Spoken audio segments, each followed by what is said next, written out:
Today we will discuss the concept of object-oriented programming. Before going to OOPS concepts, we will discuss the basic difference between POP and OOP. C is a procedure-oriented programming language, whereas C++, Java and Python are object-oriented programming languages. The main problem with procedure-oriented programming environment is the data security, as data freely moves in the program. When C was developed in 1970s, the primary concern of Dennis Ritchie was completely on developing a multi-user operating system. At that time, there was a need for a multi-user operating system, and their focus was to develop a multi-user operating system. And they tried with COBOL, Pascal, BASIC and Fortran, which were available in 1970s. They are not happy with it, so they tried for a new language and they developed C. C was developed for Unix operating system. Unix, a multi-user operating system. In those days, they didn't focus on data security, as there is no much importance to network, data sharing, database and etc. Large programs lead to more bugs, as it is very difficult for debugging if you have a very big program. Any program can be divided into smaller modules. They can be executed separately, later they can be combined. We use the term modular programming. A big task can be subdivided into small tasks, and all the small tasks can be executed separately, later you can combine them. In object-oriented programming, the primary concern is given on data security and not to allow data move freely, and code reusability is also very important in object-oriented programming. Once created, can be used any number of times. We use the term member data and member functions here instead of variables and functions. Now we'll see the basic difference between POP and OOP.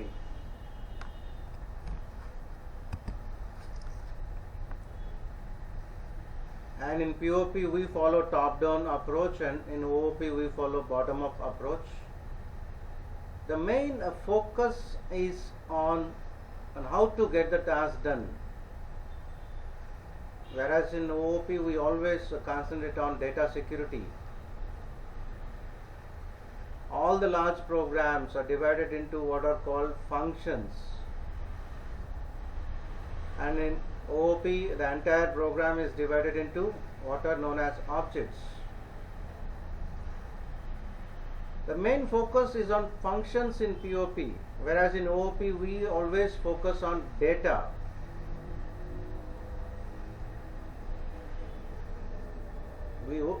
The main concept is not to allow the data move freely around the program. So we have access specifiers like public, private, protected in C++, which will restrict the data access. And overloading or polymorphism is not possible in C language. We will be discussing in detail later. Inheritance is also not possible in the C language. What do you mean by inheritance? Creating one class from another class is called inheritance. Data hiding is also not possible. Data can be hidden in OOP.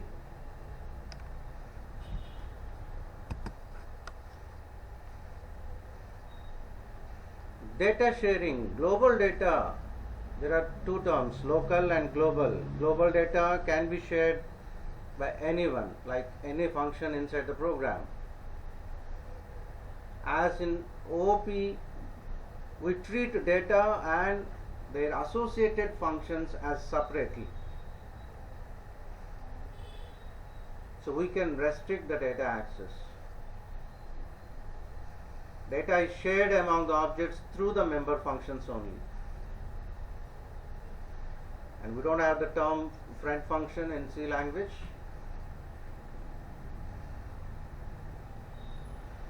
And no virtual classes.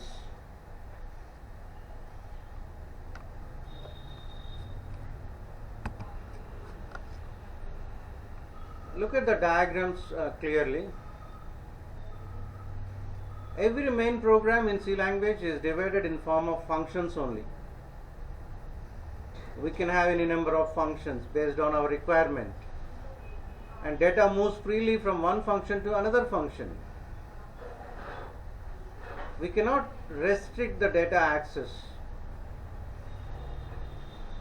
and global data can be shared by any function in the program. Every function will have its own local data. The local data of one particular function cannot be available to another function. The local data of function A cannot be available to function B, whereas the global data can be shared by any function. There exists a lot of confusion if more number of functions accessing global data. So that's the main reason why OOPS was developed, for security of data.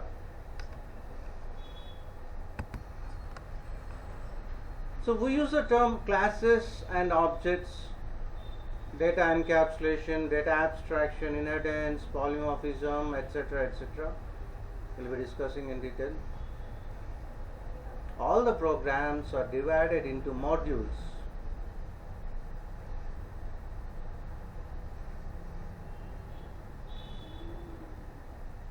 The data and their associated functions are treated as a single entity.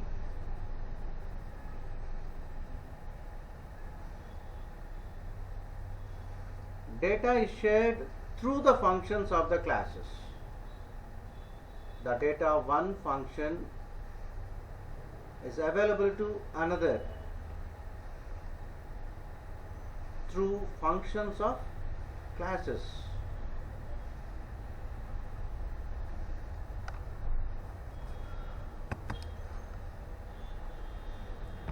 The building block of C++ that leads to OOPS is a class. What is a class? Just like your structure in C language, a class is user-defined data type which holds its data members and member functions, which can be accessed and used by creating an instance of that class. A simple example: if fruit is a class, fruit is a class, apple, mango, etc., they are all objects. If you remember structures in C language, you define the structure definition. A structure is a place where you try to keep different types of data, and you define the structure. The existence of a structure comes into picture if you create a structure variable, and the data can be accessed with the help of structure variable dot operator, structure variable dot structure member. Even here in classes, we'll try to put data and their associated functions together as a single entity. Take an example of a student. Name, roll number, marks are data. Calculating total, calculating average, member functions. We can have any number of member functions.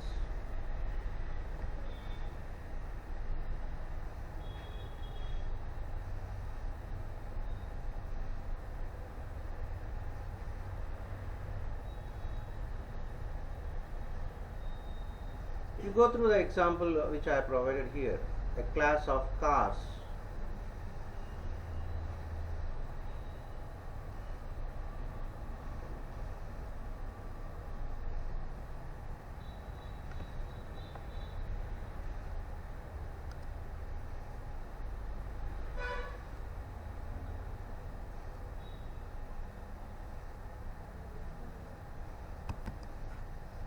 Just like your structure definition starts with the keyword struct, here in classes also the class definition begins with the keyword class class, followed by class name. Class name must be any valid identifier,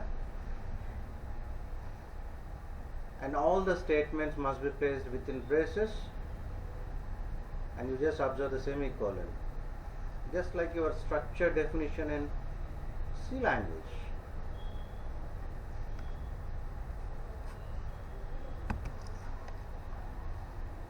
The data and functions can be public or can be private. Private means not accessible from outside the class. Public, accessible from outside the class.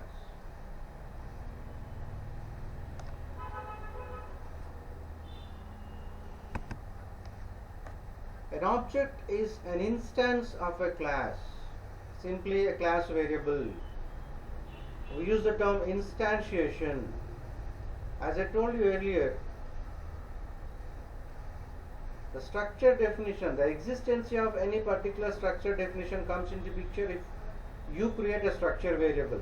Without creating a structure variable, you cannot access the structure members in C language. Similarly, once you define a class, you must create an object. The existence of any particular class comes into picture if you create an object. So an object is a class variable. When a class is defined, no memory is allocated. But when it is instantiated, when it is created, that is, when an object is created, then only the memory is allocated. The public, private, protected are the access specifiers used to restrict the data access. At this stage we are concerned with only private and public. Don't bother about protected, which we will be discussing in the chapter inheritance.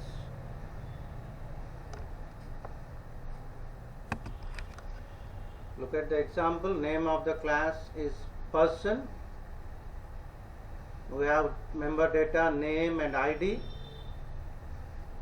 There is no access specifier over there, just like you have meant either public or private.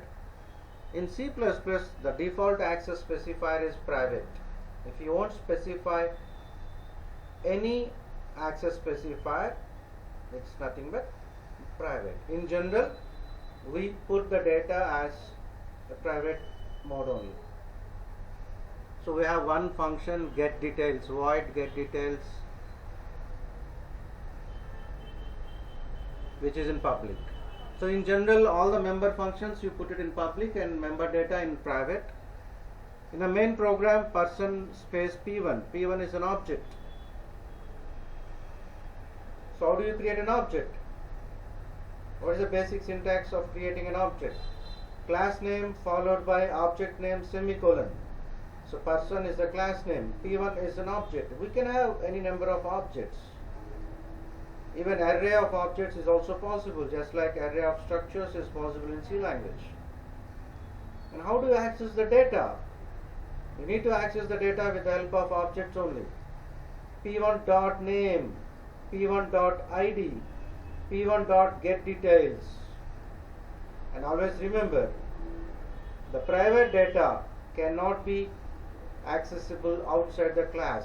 So here name and ID you cannot access directly in the main program. Main is nothing but outside the class, as they are private, which we will be discussing in detail in coming sessions.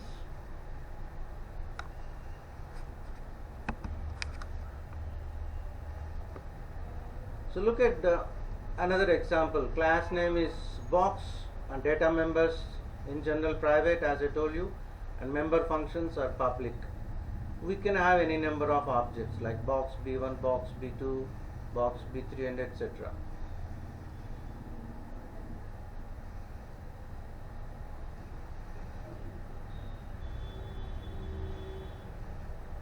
When a program is executed, the objects interact by sending messages to one another.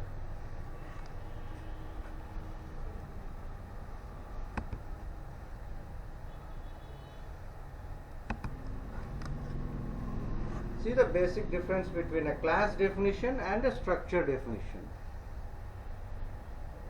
As I told you, members of a class are private by default, whereas in structures we don't have the term private and public. We don't have access specifiers in C language. That's the problem. The name of the structure is test, T-E-S-T, and we have X. In the main program, we created a structure variable small t, and t dot x is equal to 20. Look at the class definition. Class name. Inside we have member data x. As there is no access specifier, it is private. Create an object t dot x is equal to 20 gives an error because x is private.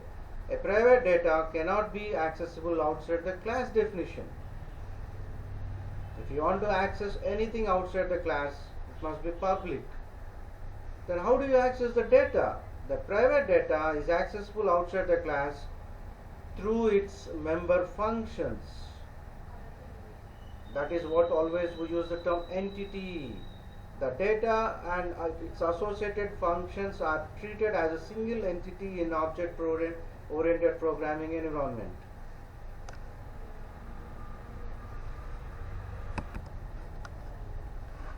Encapsulation, the way how you wrap up the data and information, the way how you bind the data and their associated functions under a single unit is called encapsulation.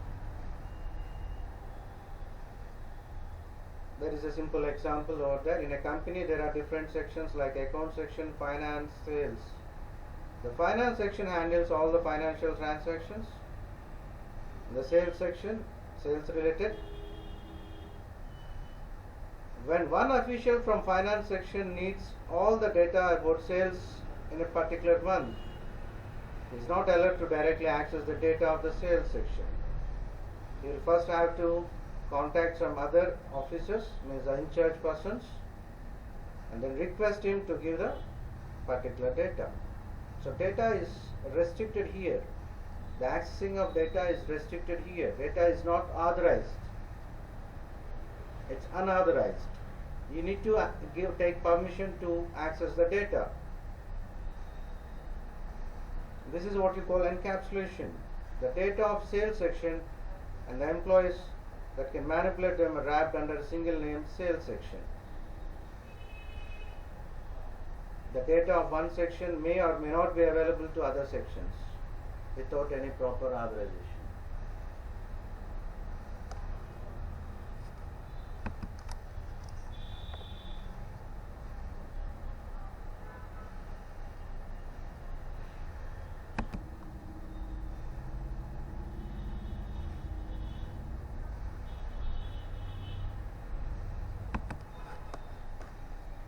So what do you mean by data abstraction? This is the most essential important feature of an object-oriented programming sessions. See, in most of the technological transactions, you are not aware of what exactly is happening in the background. You take an example of ATM counter. You go to an ATM counter and you know how to work with an ATM counter. You are an end user. What exactly is happening inside? You don't know about the background things. Even any technology, we are the end users. Someone created it and we are using it. And we know how to use it. We don't know what exactly is happening inside.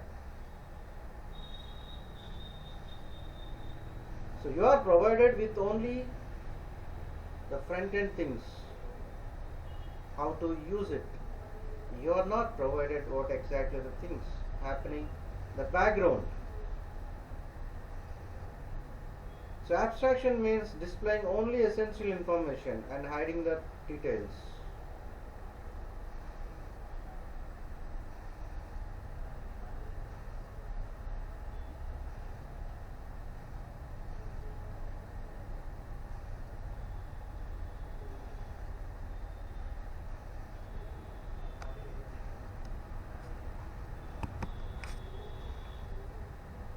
So we can implement abstraction in C++ using classes and also using header files. A class can decide which data member will be visible to the outside world and which is not.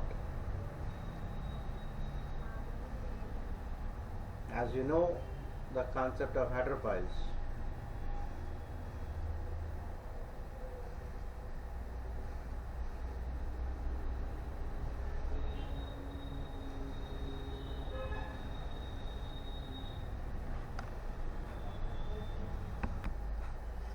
So polymorphism, poly means many,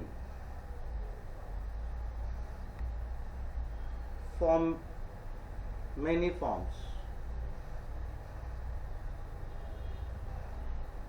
Polymorphism is very important in object-oriented programming. You take a simple example. You define a function area, calculate area. I can apply it for anything. Calculating area of circle, calculating area of triangle, calculating area of rectangle.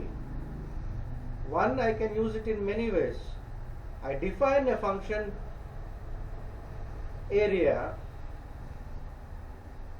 I can use it for calculating area of circle, area of rectangle, or area of triangle.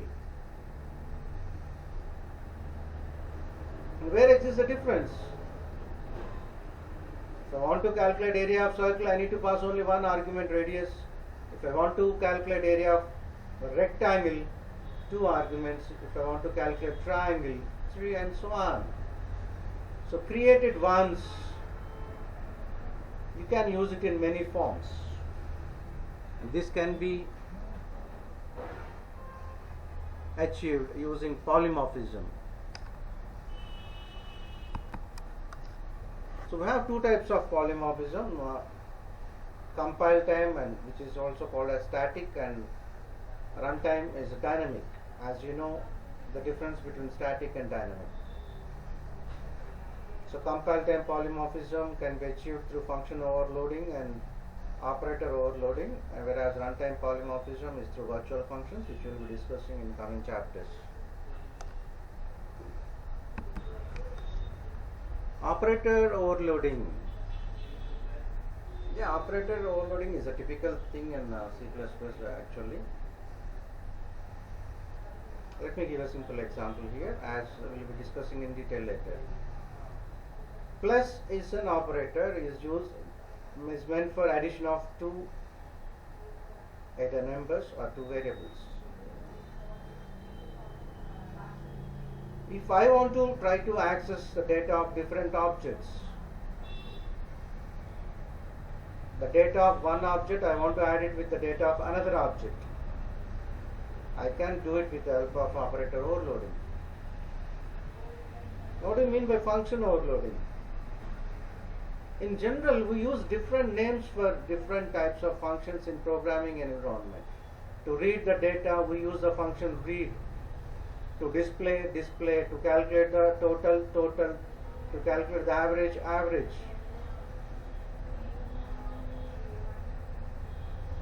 We can have the same name even for different functions in object-oriented programming environment. How is it possible? Then how do you call it? Just imagine, how do you call it?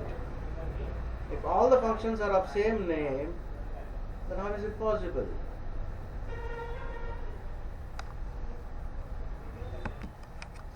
Look at the example here.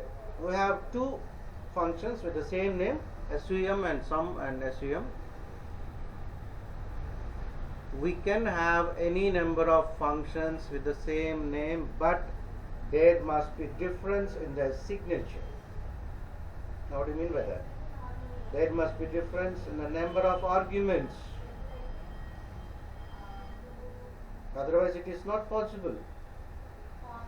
Look at first one, sum here with 2 arguments, both are of integer, AB.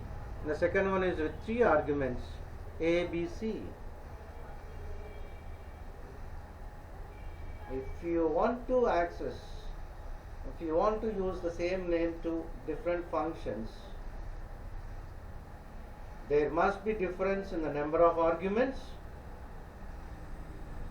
or there must be difference in data type, or there must be difference in order of data type. We'll see a simple example. Here we have two with the same name, SVM, but there is a difference in arguments, right? That is number of parameters, one and two and another 3. Yeah, I want to make use of 2 parameters in both. I cannot take int A, int B and int A, int B in both. It can be int A, int B in one, int A, float B in another. There must be difference in the number of arguments, or data type, or order of data type. Now what do you mean by order of data type? Int sum int A comma float B, one function. Int sum float A comma int B, another function, which is possible. We will be discussing in detail with examples later. Inheritance, creating new class from an existing class. Now what do you mean by creating a new class from an existing, and why do we need this? Code reusability. You take a simple example. Just imagine one person is having a travel agency and he has created a website for his booking of his cars, passenger cars.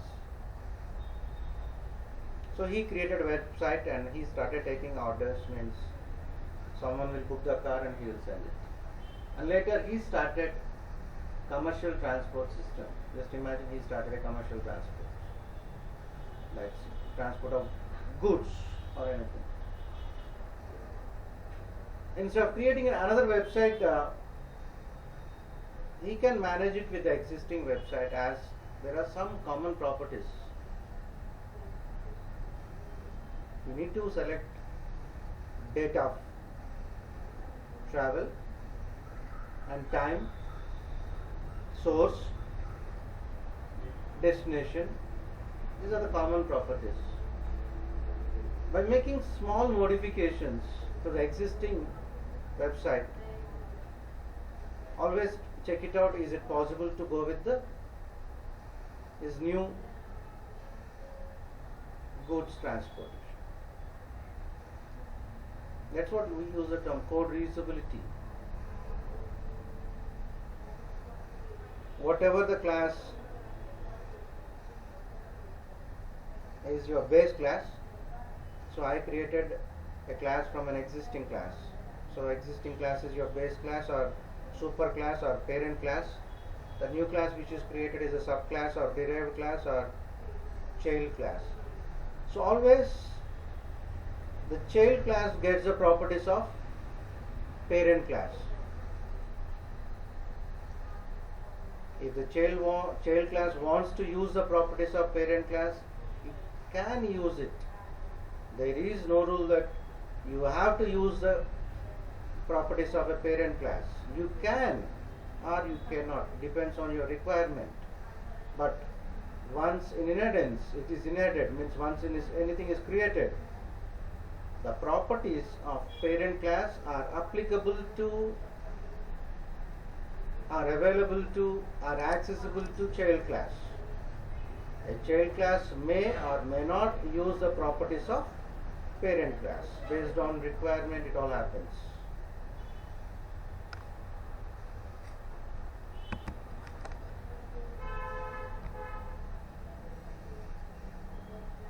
So you take a class vehicle. It can be a bus, it can be a car, it can be a truck. And what are the common properties? The fuel amount, the capacity, and the way of your blood rates. Some other things. So you create a class vehicle, and from vehicle, based on your requirement, you can create your new class. Bus will be having its own properties, car will be having its own properties, truck will be having its own properties, and bus, car, truck will share some common properties. The common properties you put in the class vehicle, and those common properties are available to all the new classes bus, car, truck, and of course bus, car, truck will be having their own properties. If the properties of bus, car, truck are different, then only we create it. If they have some common properties, then only we create the class vehicle and put it as a base class, and remaining are subclasses. We have different types of inheritance: single inheritance, one base class and one derived class is single inheritance, multiple inheritance, hierarchical, which we will be discussing in detail. If one base class and one derived class, single inheritance. Two base classes and one child class. Class A and class B are base classes, and class C is your derived class. It's multiple inheritance.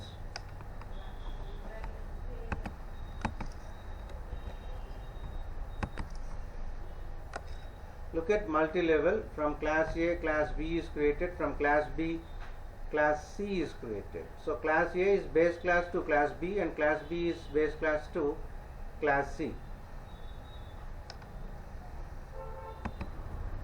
So what is dynamic binding? Dynamic always during runtime. The term dynamic refers to runtime. The term static refers to compile time. In dynamic binding, the code to be executed in response to function call is decided at runtime only, and this is possible through virtual functions in C++. When the type of object is determined at compile time, then static binding. When it is determined at runtime, it is dynamic binding.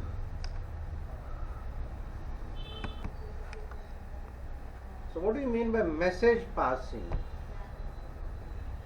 One object can communicate with another object by sending and receiving information to each other. As I told you earlier, the data of one object is available to another through functions only. We take an example here. Consider two classes, product and order. The object of product class can communicate with the object of order class by sending a request for placing an order. Order 1 dot place order within brackets quantity in hand.